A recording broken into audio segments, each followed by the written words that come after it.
this is my game, Fintail Gladiator. Development reboot. Nearly 4 months in, I'll tell you a little history of how it came to be.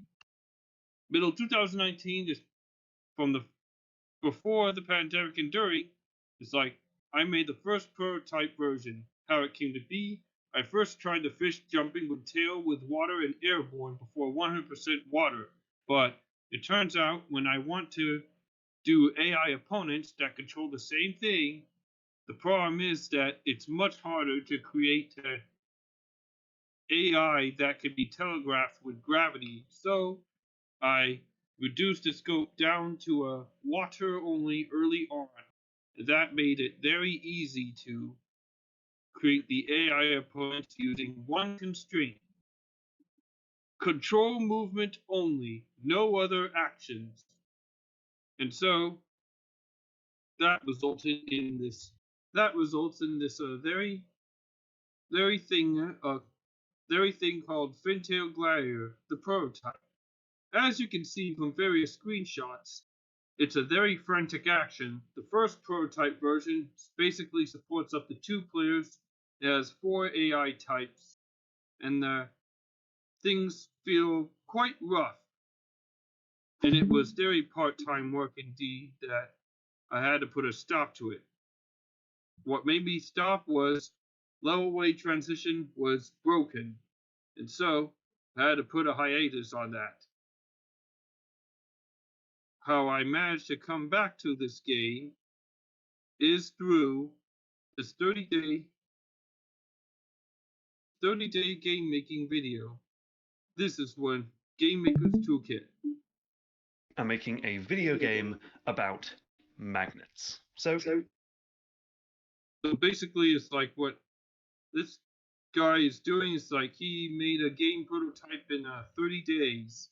And so from there on, I got back to work with focusing a whole lot on the 30 half work days.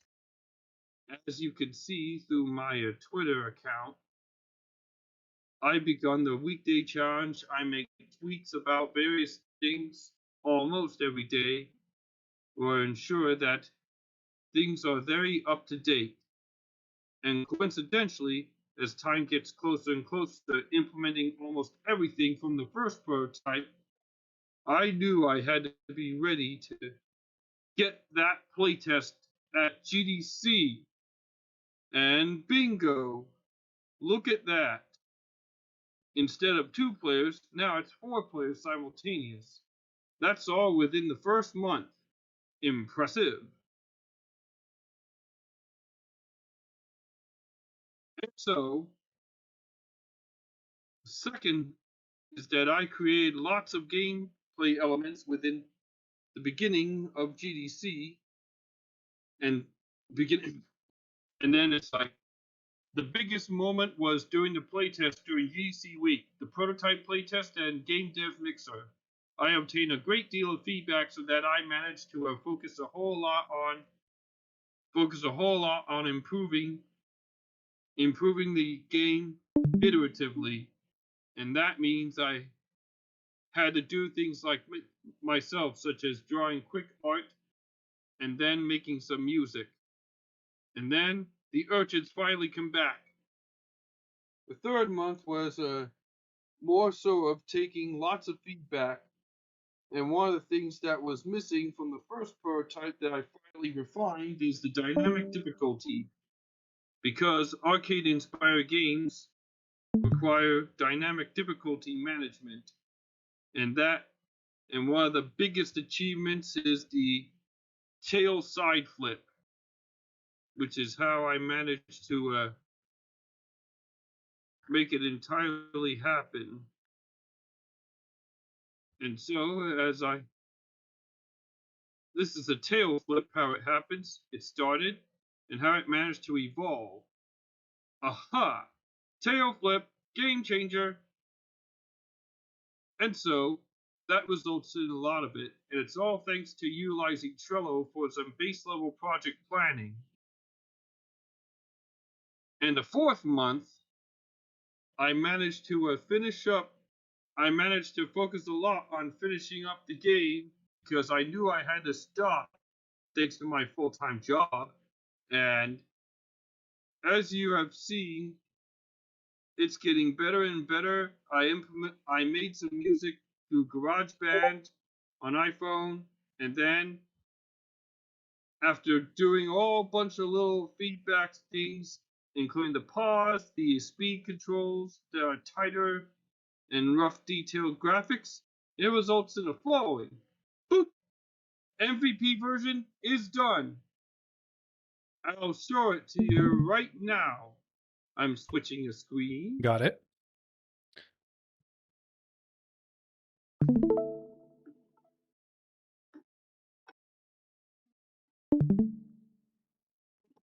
Do you hear the music? Not yet. Wait. I guess it's weird. So basically, here's what the final product is, and you'll be able to hear the music. Telling you how to play and all that.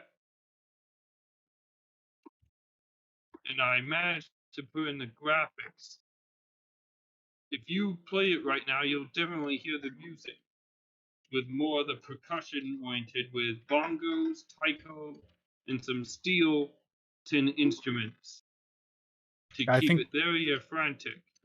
the audio is not coming through, but I guess they'll have to download to hear the music. Yeah, you can actually play it the itch.io. Ooh, I'm small.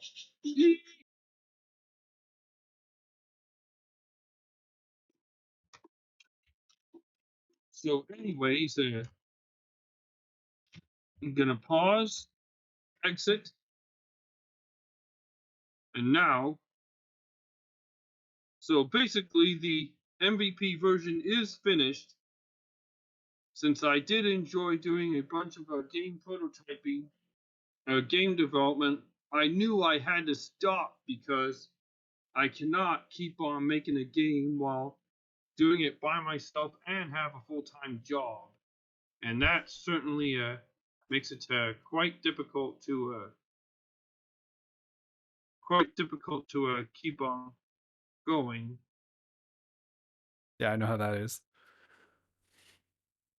Yes. Yep.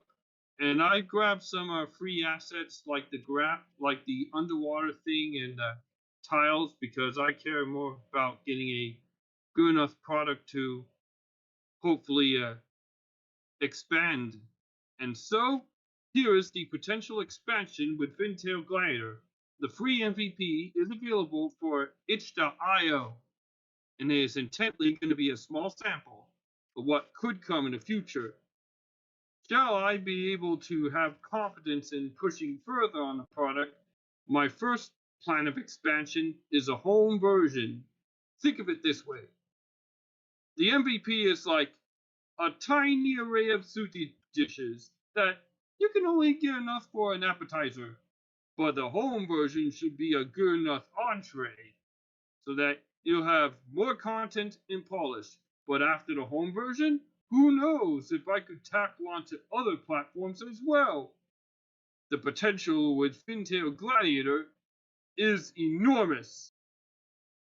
And so, the game is free to play. This minimum viable product is free to play on itch.io and downloadable on PC platforms. Feel free to ask any questions. All right, yeah, that's actually exactly 10 minutes. So thank you very much. Well, I had to improvise on some parts, but what I wasn't able to do is like have some GIFs or like videos on there on time. Any questions, anybody? Let's see here. The background is a nice addition from Mana. You made so many different pieces of the game. You Yeah, must have learned a lot from the I process. thankfully I found some free assets, and free assets it works better than me having to hand draw everything since I'm primarily a programmer.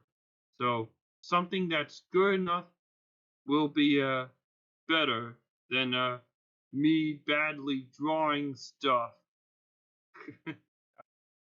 Mason asks, what's the itch link? I think I'm going to post it again. I did post it once. I am going to post it here in the chat discussion. Yeah, there it is.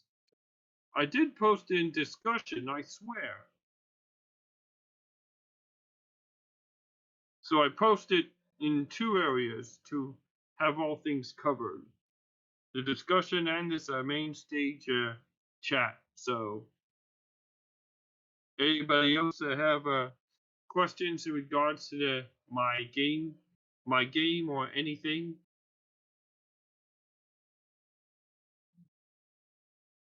After this presentation round, I'd be more than happy to see any of you folks give this game a try.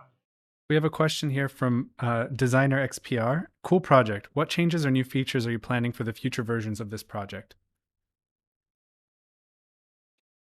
Basically, if I were to go full time and have more confidence, it'll basically be more enemy types, definitely supporting horizontal and vertical aspect ratio, definitely more display options, and try to implement the proper, for the home version, the level unlock system and more configurations. I like the idea of additional UI gadgets. Have you seen those games made by M2 Shot Triggers? I'm impressed by those game UI gadgets. I haven't seen that, but you can share that in the if you can share that in discussion or cool links, that would be cool. I'm going to do that right now.